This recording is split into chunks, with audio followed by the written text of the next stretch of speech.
안녕하세요. 애니어그램으로 바로 보는 나의 박윤경입니다. 9번 유형들은 평화주의자이기 때문에 많이 도와준다기보다는 수능적이에요. 그러니까 누군가 뭘 하자고 했을 때 반대하거나 이런 게 아니라 처음부터 나서기보다는 그래 합시다. 그래요 해요 이런 분위기가 되게 많죠. 그래서 돕는 사람이란 이미지도 있고, 제가 경험한 9번 유형의 보통의 상태는 화해를 시키기보다는 싸움이나 갈등을 안 일어나게 하려고 애쓰는 사람들이에요. 9번 유형들은 순하고 순둥이고 선하고 이런 사람들이 굉장히 많거든요. 그런 분들이 많은데 본인들도 튀거나 존재감을 드러내려고 애쓰는 사람들이 아니다 보니까 조금 특별하지 않다 라는 그런 느낌을 주는 부분이 분명히 있긴 합니다. 9번 유형들이 유형 찾는 게 조금 어려운 면도 있습니다. 다른 유형들도 의식 수준이 건강할 때와 건강하지 않을 때 여러 가지 그런 면이 있긴 하지만 9번 유형은 이제 앞으로 나오는데 여러 가지 면을 다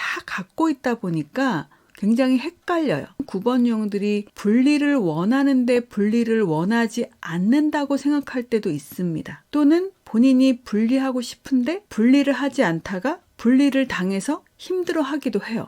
이게 무슨 얘기일까요? 말장난도 아니고 여러분 말장난은 아니에요. 예를 들면 연인 사이에서 또는 어떤 갈등 관계에서 내가 분리를 하면 돼요. 연인 관계에서 이미 끝났어요. 그 둘의 사랑이 끝났습니다. 특히나 9번 유형 본인의 마음도 끝났어요. 더 이상 그 상대를 사랑하거나 원하지 않고 같이 있는 것도 고통스러워요. 그럼 어떻게 해야 됩니까?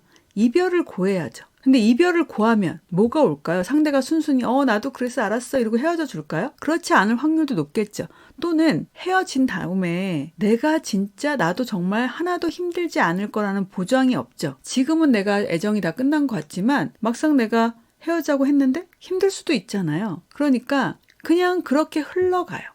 그러다 보면 어떨까요? 상대가 먼저 이별을 고하는 경우도 상당히 많습니다. 제가 앞에 전제를 뭐라고 했어요? 내 사랑이 끝났다고 했잖아요. 9번 유형의 사랑이 끝났습니다. 그럼 좋아해야죠. 좋아한다는 건 좀 그런가요? 내가 해야 되는 걸 상대가 해준 거니까 전혀 슬프지 않진 않겠지만 마무리가 돼야 되잖아요.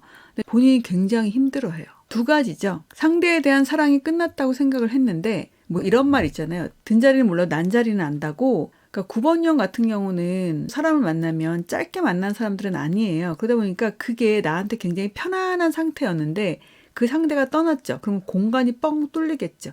시간도 갑자기 여유가 생기고 원래는 그 시간을 원했었는데 그 시간을 내가 감당을 못하는 겁니다. 그리고 9번 유형도 새로운 환경, 그러니까 바뀐 환경에 적응하는데 시간이 조금 오래 걸려요. 그러다 보니까 본인이 감당이 안 되는 거죠. 이별을 나한테 고했잖아요. 날 버렸죠, 저 사람이. 그게 또 아파요. 세 번째, 나는 저 사람에 대한 사랑이 끝났다고 생각했는데 그게 또 아니었던 경우도 있고 이런 여러 가지가 있습니다. 제가 아까 좀 복잡하게 얘기를 했죠. 이런 부분들이 엉켜있다 보니까 9번 유형들이 뭔가를 물어보면 잘 모르겠어요. 그런 것도 같아요. 그럴까요? 이렇게 약간 애매하게 대답하는 경우가 있는데 정말 9번 유형이 모르기도 하고 두 번째는 어릴 때부터 그런 경험을 해보지 않았어요. 본인은 불편하지 않거든요. 그러니까 바뀌지 않습니다. 그러다가 뭔가 정말 갈등을 겪을 수밖에 없는 관계, 예를 들면 직장도 그렇고요. 또는 연인도 그렇고 부부도 그렇고 그런 경우에 본인들이 굉장히 혼란스러워하는 경우가 있어요.